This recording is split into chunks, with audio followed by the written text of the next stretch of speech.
सर्व मान्यवर आणि जमलेल्या माझ्या बांधवांनो, भगिनींनो आणि मातांनो,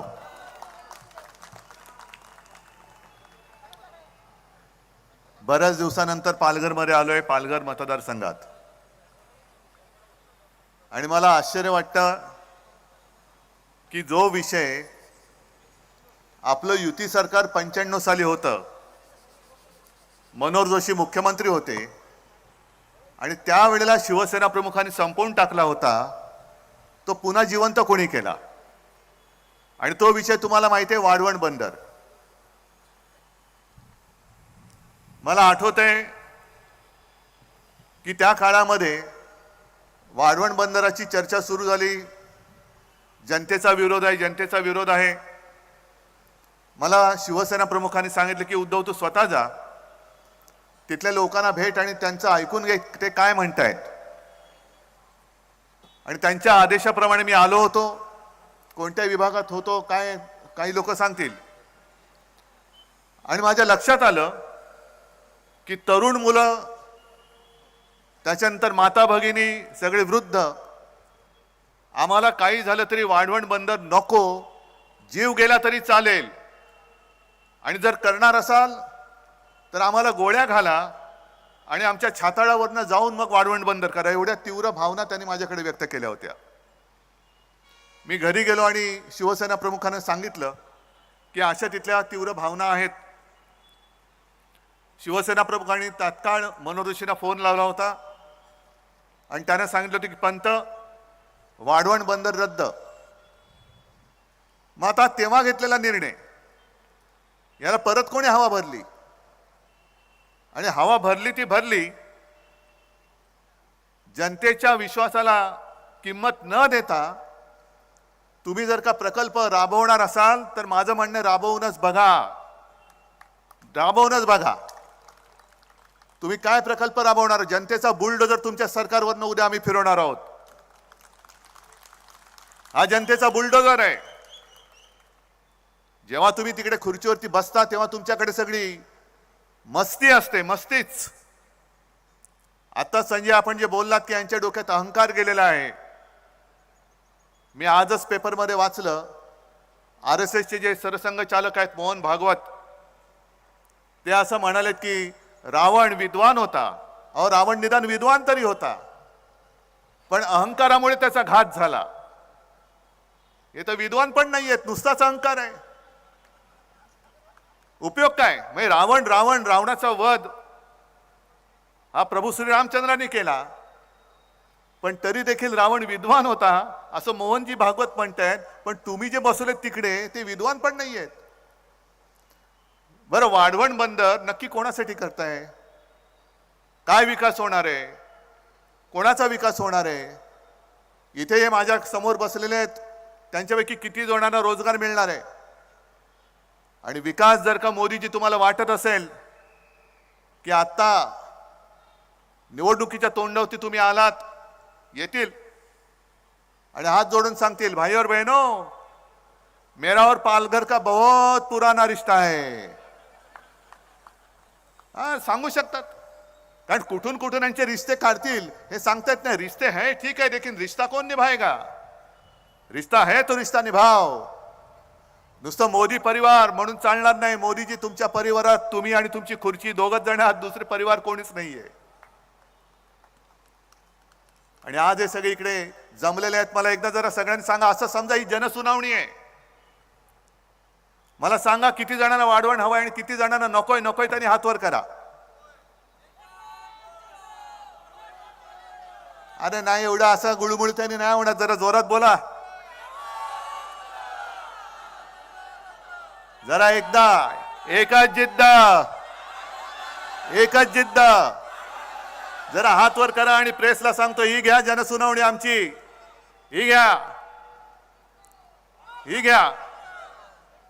आणि मी तुम्हाला वचन देतोय, तुम्हाला एक कट्टर लढवई कार्यकर्ती भारतीताई दिलेली आहे. उद्या ती लोकसभेत जाणार, तुमच्या आशीर्वादाने नक्की जाणार.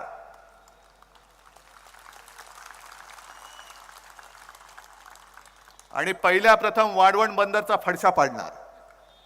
हे माझं वचन आहे तुम्हाला. हे वचन आहे.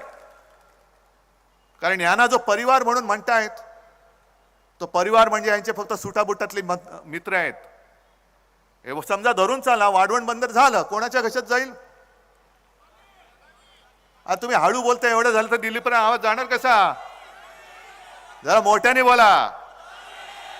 कोणाचा मित्र आहे ना? मग विकास कोणाचा होणार? आणि मग माझ्या मच्छीमार लोकांचं काय होणार? तुम्ही हे सगळं बघितलेलं आहे. जेव्हा जनसुनावणी झाली तेव्हा किती फौजफाटा लागला होता ना. आणि तुम्ही सुद्धा, जनता सुद्धा किती संख्येने आली होती. म्हणजे चित्र आहे. निवडणुकीच्या तोंडावरती एवढा फौजफाटा लावून जर काही जनसुनावणी घेण्याचा अट्टहास करत असतील, दुर्दैवाने जर काय परत आले, येऊ शकत नाहीत, पण दुर्दैवाने परत आले तर सांगता येत नाही, कदाचित रणगाड्या आणून सुद्धा इकडे वाढवण बंदर पूर्ण करायचा ते प्रयत्न करतील.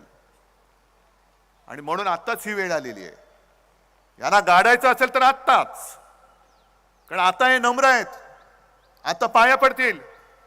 आणि एकदा जर का तुम्ही भुललात तर मागे एक घोषणा होती, एके भूल. ती किती महागात पडले बघा. कारण आता हे सध्या दिवस चालले, ते निवडणुकांचं वारं वाहत आहे. गद्दारांचे 2 मालक महाराष्ट्रामध्ये फिरतायत. कोण गद्दार तुम्हाला माहिती आहे आणि मालक कोण तेही माहिती आहेत. सरळ उघड सांगतो. कारण परवा मी जेव्हा पत्रकार परिषद घेतली तेव्हा मी बोललो की यापुढे मी जी काही टीका करणार आहे ते देशाच्या पंतप्रधानांवरती नसेल तर नरेंद्र मोदींवरती असेल. कारण देशाच्या पंतप्रधानांचा मी कधी अपमान करणार नाही, करू शकत नाही, करू इच्छित नाही. पण निवडणुकीमध्ये जर का ते येऊन, एक तर तुमचा संबंध काय महाराष्ट्राशी, महाराष्ट्राच्या बाहेरचे आहात तुम्ही, आणि महाराष्ट्रामध्ये येऊन जी शिवसेना प्रमुखांनी भूमिपुत्रांच्या न्याय हक्कासाठी स्थापन केली, तिला जन्म दिला, त्या शिवसेनेला तुम्ही नकली म्हणता. अरे नकली शिवसेना म्हणाले, ती काय तुमची डिग्री आहे की काय? ही काय तुमची डिग्री आहे? ही नकली आहे, पण आहे.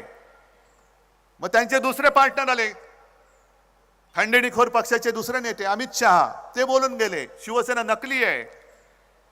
बोला तुम्ही, पण मी तुम्हाला जे भारतीय जनता पक्षाला म्हणतोय की हा भाडखाऊ जनता पक्ष आहे. भाडखाऊ आहे, भेकड आहे, भ्रष्ट आहे.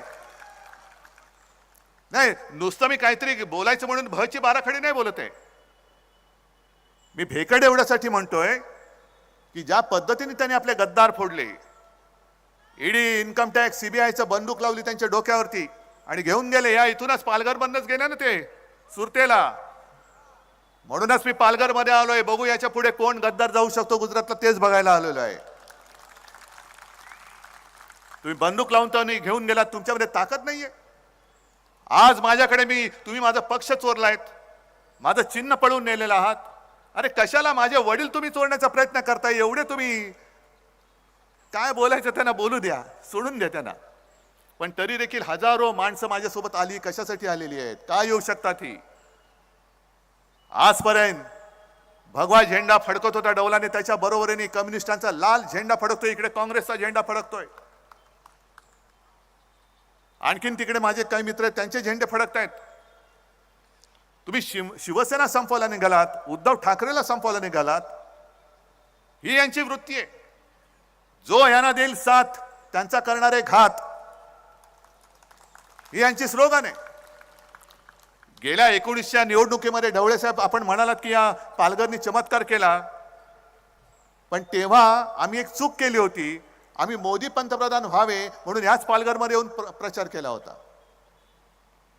आणि मग तुम्ही विचार करा, मोदी पंतप्रधान होण्यासाठी म्हणून जी शिवसेना कठीण काळापासून मोदींच्या सोबत राहिली, ती शिवसेना मुळासकट संपवायला जे निघतात ते पालघरकरांना काय नाही देऊ शकतील? कोण आहे त्यांच्या बरोबर?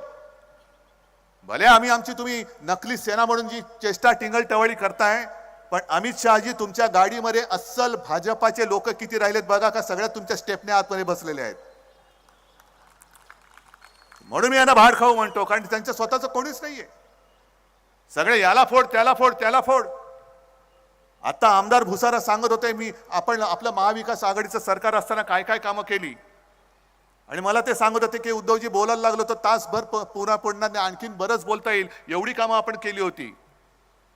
मग एकदा माझं काय मत आहे की निवडणुकीमध्ये एकमेकावरती दोष आरोप करण्यापेक्षा अशी एक निवडणूक करा.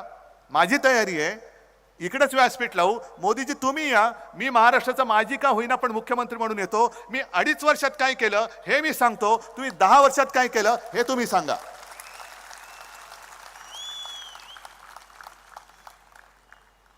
नुसतं आपली टीका करायची प्रत्येक भाषणामध्ये. अरे उद्धव ठाकरे जर का तुम्ही संपवला आहात तर मोदीजी तुम्ही विश्वगुरू आहात, संपूर्ण जगातले लोकप्रिय नेते आहात, पण तुम्हाला प्रत्येक सभेमध्ये उद्धव ठाकरेचा उद्धार केल्याशिवाय तुमचं भाषण पूर्ण का नाही होत?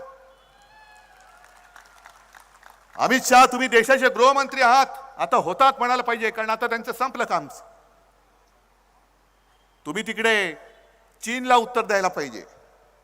जो चीन अरुणाचलमध्ये घुसतोय, लेह लडाखमध्ये घुसतोय, इकडे त्या तिकडे शेपट्या घालतात. चीन घुसला तरी चालेल, पण उद्धव ठाकरे संपला पाहिजे. संपवा. माझं आव्हान आहे, उद्धव ठाकरेला संपवून दाखवा. हे सगळे उद्धव ठाकरेचे प्रेमी माझ्या समोर बसलेले आहेत, महाराष्ट्रभर पसरलेले आहेत. अहो तुम्हाला आम्ही निवडून दिलं होतं ते चीन, पाकिस्तान वगैरे वगैरे जे देशाचे शत्रू आहेत त्यांना संपवण्यासाठी दिलं होतं. पण देशाचे शत्रू मोकाट आहेत, त्यांच्याकडे बघायला सुद्धा तुमची काय हवा टाईट होते, घाबरता. पण इकडे फणा काढून बसता आणि तिकडे शेपट्या घालून फिरता. हा तुमचा भाडखाऊ जनता पक्ष नाही तर तो दुसरा कोणता जनता पक्ष आहे? ना खाऊंगा ना खाणे दूंगा. ढवळे साहेब आपण बोललात ते बरोबर आहे. आणि मला खरंच बरं काय वाटतंय की ग्रामीण भागात कुठेही जा, प्रत्येक जणाला विचारलं की तुम्ही मत कोणाला देणार, ते सांगतात यावेळेला काही हो भाजपला आम्ही मत देणार नाही, मोदींना तर अजिबात देणार नाही. आणि महत्वाचा मुद्दा जो प्रचारातला आहे, प्रचारातला म्हणण्यापेक्षा लोकांच्या मनातला आहे, तो प्रश्न मी तुम्हाला विचारतो. तुम्हाला देशात सरकार पाहिजे ना, हो की नाही?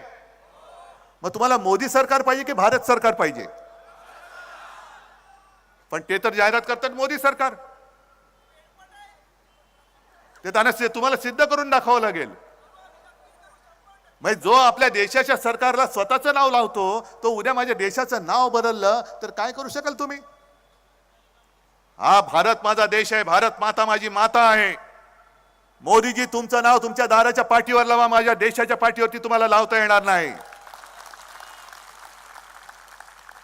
काय तुम्ही आता उद्या पंतप्रधान पदावर उतरल्यानंतर कदाचित तुम्ही झोडी अडकून जाल कुठे गुहेत, तर गुहेच्या बाहेर लावा, नाही तर गुजरातात परत गेल्यानंतर तुमच्या दाराच्या बाहेर मोदीचं नाव लावा, पण माझ्या देशाच्या सरकारवरती मोदी नाव पुन्हा लावता कामा नये, येता कामा नये. अरे 140 कोटीचा हा देश, एक माणूस सगळ्यांना गुलाम बनवू शकतो.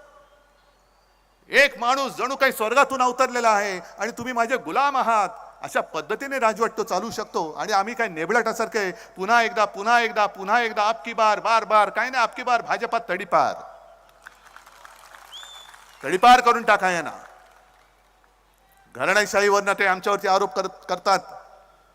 अरे मी तर नेहमी सांगतो की मला अभिमान आहे माझ्या आई वडिलांचा, मला अभिमान आहे आणि मी तयार आहे. जसं मोदींना मी सांगतो एका व्यासपीठावरती येऊन तुम्ही तुमच्या 10 वर्षाचा हिशोब मांडा, मी माझ्या 2.5 वर्षाचा मांडतो आणि लोकांवरती सोडा. मग ईव्हीएम मध्ये खेळ नाही करायचा, ईडी, इन्कम टॅक्स, सीबीआय नाही लावायचं, लोकांना निर्णय घेऊ द्या. माझी तयारी आहे. एक तर लोक तुम्हाला घरी पाठवतील, नाहीतर लोक मला घरी पाठवतील. मला मंजूर आहे, जनतेचा फैसला मला मंजूर आहे. पण सगळीकडनं जणू काही हे ईडी, इन्कम टॅक्स, सीबीआय वाले यांचे घरगडी आहेत. अशा पद्धतीने आपल्या कार्यकर्त्यांच्या मागे लावायचे. अहो साधा तो अमोल कीर्तीकर तुम्ही येऊन बघा, चांगला तरुण पोरगा आज उभा राहिलेला आहे, तिकडनं निवडून येतो. जशी भारतीताई येते ना तसं अमोल कीर्तीकर तिकडनं निवडून येतोय. पण अमोल कीर्तीकरचं नाव जाहीर झालं लगेच ईडी वाले मागे. काय दुसरं काम धंदा नाही, उद्योग नाही, लगेच अमोल कीर्तीकरला बोलवलं तिकडे ईडीच्या चौकशीसाठी. कशाला? तर कोरोना काळामध्ये यांनी खिचडी घोटाळा केला. कसला खिचडी घोटाळा? अहो तुम्ही एवढे जे खाऊन बसलेला आहात, निवडणूक रोख्यांचे 8,000 कोटी, हे तर काहीच नाहीये. त्याच काळामध्ये जो पीएम केअर फंड म्हणून गोळा केला होता, लाखो कोटी रुपये त्याच्यामध्ये गोळा झाले, लाखो कोटी रुपये. कोण बोलतंय त्याच्यावर? एक साधा माझा कार्यकर्ता, त्याच्यावर तुम्ही खोटे आरोप लावता. खिचडी घोटाळा केला म्हणून तिकडे एकाला तो तुरुंगात टाकला. त्याचा ज्या कंपनीचा मालक आहे तो मिंदेकडे गेलाय, तो मोकाट आहे, पण त्याच्याकडे काम करणारी जी लोक आहेत त्यांना तुम्ही ईडी आणि ईडी बीडी सगळे काय त्याच्या मागे लावताय. ही तुमची लोकशाही आहे. पण पीएम केअर फंडाचा जो घोटाळा आहे त्याची चौकशी नाही करायची, त्याच्यावरती प्रश्न नाही विचारायचा. पीएम केअर फंड हा खाजगी फंड आहे. कोणाचा खाजगी? मग पीएमचा अर्थ काय? तुम्ही हास्य जत्रा बघत असाल ना, पाहता की नाही? का बघत नाही की हो की नाही? त्याच्यामध्ये ते काय बघा, प्रभाकर मोरे आहे ना. मग पीएमचा अर्थ काय? प्रभाकर मोरे फंड आहे. पीएमचा अर्थ काय? पीएम केअर फंडाचा अर्थ काय? मग प्राईम मिनिस्टर त्याचा जर का अर्थ नसेल तर तो खाजगी फंड कोणाचा आहे आणि उद्या मोरी खाली उतरल्यानंतर तो फंड कोणाच्या ताब्यात जाणार आहे ह्याचं उत्तर मला त्यांनी द्यायला पाहिजे. पण एका बाजूला भरपूर घोटाळे करायचे. बरं, घोटाळे केल्यानंतर अमित शहा तुम्हाला जर का वाटत असेल की तुम्ही म्हणाल ती पूर्व दिशा, नाही, अजिबात नाही. तुमचे जे काही चोचले चाललेले आहेत, भ्रष्टाचारी ते तुका मेळ व्हावा, म्हणजे कोणी किती भ्रष्टाचार केलेला आहे. मी मागे पण सभेत सांगितलं की किती कोटीचा घोटाळा केला, किती पैसे खाल्ले. 5 कोटी हाकलून द्यायला. किती केले? 50 कोटी. थोडा बाजूला ठेवा, आपल्याला काहीतरी गद्दार विकत घ्यायला येतील, 50 खूक आहेत ना, बाजूला घ्या. मग 500 कोटी, अरे याला घ्या. 70,000 कोटी, अरे ये तुला उपमुख्यमंत्री करतो. म्हणजे ज्याचा घोटाळा मोठा तेवढा यांच्याकडे मान मोठा. कोणत्या तोंडाने मी तुमच्या तोंडाला लागले शेण आणि तुमचा आमचं तोंड हुंगाला तुम्ही येताय? पूर्ण नखशिकांत भ्रष्टाचाराने बरबटलेली पार्टी आहे. एक सुद्धा त्यांच्यामध्ये ओरिजिनल भाजपवाला आता शिल्लक राहिला असेल नसेल असेल तो या उपऱ्यांच्या सतरंजा उचलायला त्यांनी ठेवलेला आहे. सगळे उपरे येत आहेत. कोण आहे? मिंदे कुठून आले? शिवसेनेतून आले. दुसरे 70,000 कोटी वाले कुठून आले? पवार साहेबांकडनं आले. एक गोष्ट तुम्हाला आता नक्की कळली पाहिजे की जी भाजपच्या लक्षात आलेली आहे. जसं काही वर्षांपूर्वी अचानक आपले मोदीजी संध्याकाळी 8 वाजता टीव्हीवरती आले होते आणि त्यांनी घोषणा काय केली होती? आज रात्री 12 पासून सगळ्या ज्या नोटा आहेत त्या नुसत्या कागदाच्या तुकडे असतील, त्यांना काडीची किंमत राहणार नाही, मी नोटबंदी जाहीर करतो आहे. आता त्यांना लक्षात आलंय की महाराष्ट्रातल्या जनतेने नाणेबंदी केलेली आहे. या महाराष्ट्रामध्ये मोदींचं नाणं चालणार नाही. इकडे ठाकरे आणि पवारांचंच नाणं वाजणार, मोदींचं नाणं वाजू शकत नाही. आणि म्हणून ही सगळी फोडाफोड चाललेली आहे. शिवसेना फोड, राष्ट्रवादी फोड. अरे बरं, मला एक कळत नाही, आपल्यातनं जे काही मिंदे तिकडे गेले तेव्हा आता वर तोंड करून सांगतायत की उद्धव ठाकरेंनी बाळासाहेबांचे विचार सोडले म्हणून आम्ही तिकडे गेलो. मग अजित पवारांना विचारायचे, तुम्ही काय गेला? तो स्वतः शरद पवार हयात असताना शरद पवारांनी पवारांचे विचार सोडले म्हणून तुम्ही तिकडे गेलात. पवार साहेब आहेत ना, तुमच्यापेक्षा जास्त लोकप्रिय शरद पवार आहेत. आणि पवार साहेब, मी, काँग्रेस पूर्ण महाराष्ट्र पिंजून काढतोय. राज्याच्या कानाकोपऱ्यात गद्दारांविरुद्ध एक चीड निर्माण झालेली आहे. आणि बाळासाहेबांचे विचार कोण ऐकतंय? हे मिंदे जे काय कुंतात माईकवरती, हे बाळासाहेबांचे विचार नाही. अरे शिवसेनेचा दरारा काय आहे? एक फोन बाळासाहेबांचा गेल्यानंतर दिल्लीतले लोक कापायचे चळाचळा. आता दिल्लीतला फोन आला का मिंद्यांची दाढी कापते चळाचळा. हे शिवसेनेचे विचार. अरे संपवून टाकलं तुम्हाला कळलंच नाही. कधी तुमच्या पायाखालची बुडाखालची सतरंजी त्यांनी काढून घेतली. अजून पालघरचा उमेदवार जाहीर करू शकत नाहीयेत. मिंदे स्वतःच्या मुलाची उमेदवारी जाहीर करू शकत नाहीयेत. मी तर 21 उमेदवार जाहीर करून टाकले, लागले सुद्धा कामाला. या इकडनं लढवई एक भारतीताई, तुमच्यामधलीच एक महिला, सर्वसाधारण महिला, ही मी उद्या लोकसभेवरती तुमच्या आशीर्वादाने पाठवायला दिलेली आहे. इथे जे खासदार हे त्या मिंदेबरोबर आले आणि मिंदेबरोबर गेले. आधीच्या पोटनिवडणुकीमध्ये आपल्या विरुद्ध होते, नंतर हेच त्यांना घेऊन आले होते, साहेब हेच उमेदवार चांगले आहेत का रे. म्हटलं आपल्याकडे कोण उमेदवार नाही. नाही नाही हेच चांगले आहेत. मग दिले. मग ते आले जर का त्यांना त्यांच्या पत्रिकेत योग असेल आणि पुन्हा उमेदवारी मिळाली, प्रचाराला आले, तर त्यांना पहिला प्रश्न विचारा की इतके वर्ष तुम्ही, म्हणजे ही गेली 5 वर्ष, त्याच्या आधीचे काही महिने लोकसभेमध्ये कधीतरी पालघर आणि वाढवण बंदरासाठी तोंड उघडलं होतं का लोकसभेत? हा पहिला त्यांना प्रश्न विचारा. मी नुसतं इकडे काय विध्वंस करायला आलेलं नाहीये. वाढवण बंदर तुम्हाला नाही म्हणून मी नुसतं नाही बोललो का मी जिंकलो नाही, एवढा मी नतद्रष्ट नाहीये. वाढवणला तर मी विरोध करतोयच, वाढवण होऊ देणार नाही तर वचन तुम्हाला देतोच आहे. पण मी मुख्यमंत्री असताना मी जव्हारला येऊन गेलो होतो, कारण पालघर जिल्हा हा एक खूप वैशिष्ट्यपूर्ण जिल्हा आहे. या पालघर जिल्ह्याला उत्तम समुद्र किनारा लाभलेला आहे, म्हणून तर बंदर इकडे आणण्याचा त्यांचा प्रयत्न आहे. याच पालघरमध्ये महालक्ष्मी आहे, जीवदानी आहे, वसईचा किल्ला आहे, अर्नाळा किल्ला आहे, शिरगावचा आहे, केळवे माहीमचा आहे, गंभीरगड आहे. आणि जव्हार सारखं एक उत्तम ठिकाण असं आहे की जिकडे आपण हिल स्टेशन बनवू शकतो. आणा ना काहीतरी असे प्रकल्प आणा, पर्यटन चांगलं वाढेल. माझे आदिवासी बांधव आहे तिकडे, आदिवासी समाज मोठा आहे, त्यांचं एक पारंपरिक आहे, सगळं त्यांची संस्कृती आहे, वारली कला आहे. काय नाही या पालघरमध्ये, पण जे आहे ते गाडून टाकायचं आणि जे दिसतंय विकास म्हणून फक्त मित्रांच्या खिशामध्ये तुम्ही पालघर घालणार असाल तर मित्रांचा खिसा फाडून आम्ही पालघर जिल्ह्याचा विकास करून दाखवू. आता उन्हाळा सुरू झालाय आणि एक नेहमी फोटो येतो पालघर मधला, पालघर जिल्ह्यातला, की विहिरीने तळ गाठलाय, चहू बाजूने गोल अशा माझ्या माता भगिनी आतमध्ये त्यांच्या बादल्या ठोकून बसल्यात, पण खाली दगड दिसतोय. येतो ना फोटो नेहमी. काय एवढे वर्ष झाले तरी पाणी टंचाईकडे, पाणी प्रश्न सोडवण्यासाठी आजपर्यंत जेवढे खासदार झाले त्यांनी का लक्ष दिलं नाही? पालघर जिल्हा तुम्ही वेगळा केलात, पण या पालघर जिल्ह्याचं जे काही वैशिष्ट्य आहे ते वैशिष्ट्य कायम ठेवून आमच्या या सगळ्या लोकांना इथल्या इथे रोजगार उपलब्ध होईल असे उद्योग इकडे का आणत नाहीत? अरे मी तर विचार करत होतो, ते सुद्धा आज तुम्हाला विचारून टाकतो. माझ्या मनामध्ये तर आजही आहे, तेव्हा सुद्धा होतं की पालघर जिल्ह्याचा विकास असा उत्तम झाला पाहिजे. पर्यटनासाठी उत्तम जिल्हा आहे. पालघरमध्ये मला वाढवण पोर्ट नको, पण पालघरमध्ये मला एअरपोर्ट आणायचा होता. मी आजच विचारतो, तुम्हाला एअरपोर्ट हवाय की नकोय? हो असेल तर वर करा हात, नसेल तर नाही करा. मग असे काहीतरी विषय आणा ना. सगळे चांगले उद्योगधंदे गुजरातला न्यायचे, गद्दार गुजरातला न्यायचे आणि इकडे वाढवण बंदर करायचं. तिकडे बारसूमध्ये रिफायनरी, नाणारची रिफायनरी मीच रद्द केली होती आणि बारसूची सुद्धा मी सांगितलं होतं तिथल्या जनतेचा विरोध असेल तर बारसूला सुद्धा रिफायनरी होणार नाही. मी तिकडे पण जाणार आहे, गेलो होतोच.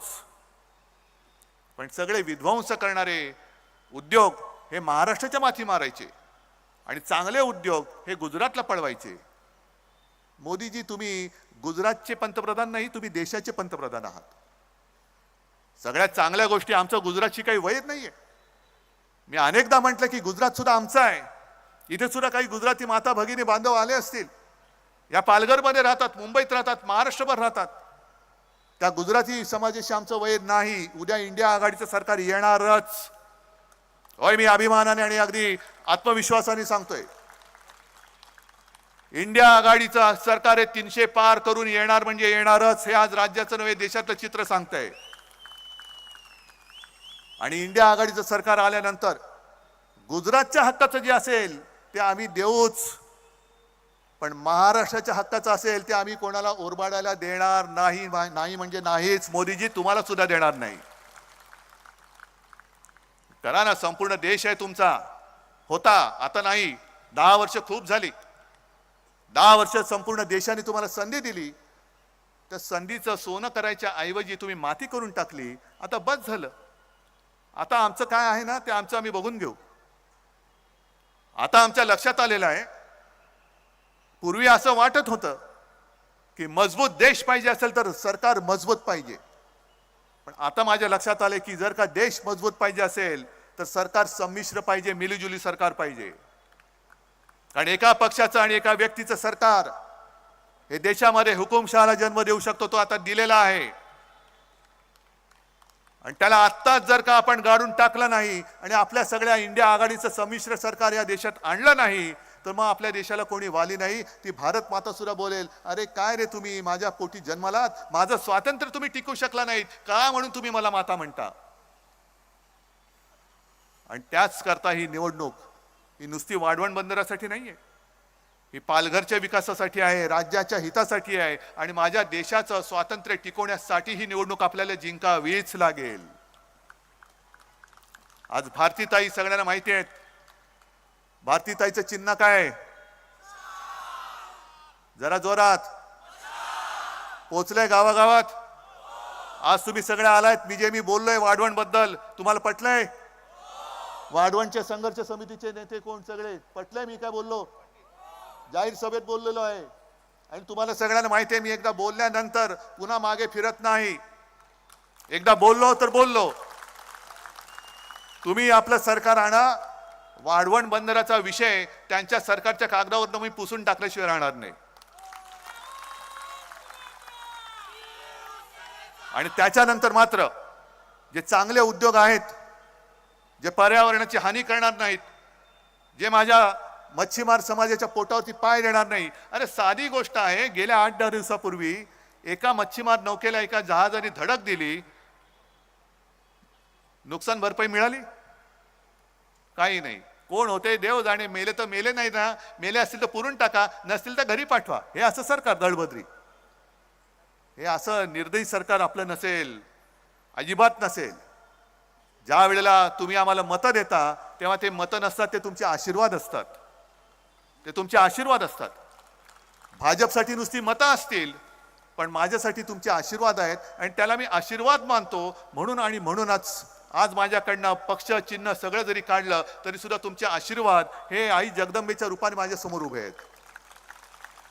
आणि हे आशीर्वाद तुम्हाला सगळ्यांसाठी, जर का पालघरचं आणि तुमच्या भावी पिढ्यांचं कल्याण करायचं असेल, हित साधायचं असेल, आंबट गोड मैदान जरी असलं तरी आंबट भाजपला देऊन गोड तुम्हाला पाहिजे असेल तर भारतीताईला प्रचंड बहुमताने तुम्हाला निवडून द्यावंच लागेल.